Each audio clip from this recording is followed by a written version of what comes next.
उपमुख्यमंत्री देवेंद्र फडणवीसांवर टीका करणाऱ्या जरांगे पाटलांना आता प्रवीण दरेकरांनी प्रत्युत्तर दिलंय। 100 पिढ्या खाली आल्या तरी फडणवीसांना कुणीही संपवू शकत नाही असं दरेकर म्हणाले। फडणवीसांना राजकारणातून संपवा असं जरांगे पाटील म्हणाले होते। फडणवीसांवर ज्यावेळी अश्लाघ्य भाषेत टीका झाली तेव्हा माझ्या डोळ्यामध्ये पाणी आलं होतं। फडणवीस सहनशील नेते आहेत, त्यांची सहनशीलता हीच आमची ताकद आहे असंही दरेकर म्हणतात। काही लोक देवेंद्रजींना संपवण्याची भाषा करतात। अरे हे प्रेम कोणाच्या नशिबात आहे का?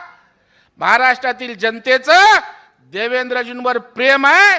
100 पिढ्या खाली आल्या तरी देवेंद्रजींना संपू या ठिकाणी कोण शकत नाही। तो आपली सहनशीलता तर परमेश्वराने आपल्याला कुठून ताकद दिले की आईवरून त्या ठिकाणी माझ्या शिव्या दिल्या हे जेव्हा देवेंद्रजी सांगत होते त्यावेळेस माझ्या डोळ्यातनं पाणी होतं की किती लेवलला सहनशीलता असावं। देवेंद्र फडणवीस नावाचा माणूस ही आमची ताकद आहे।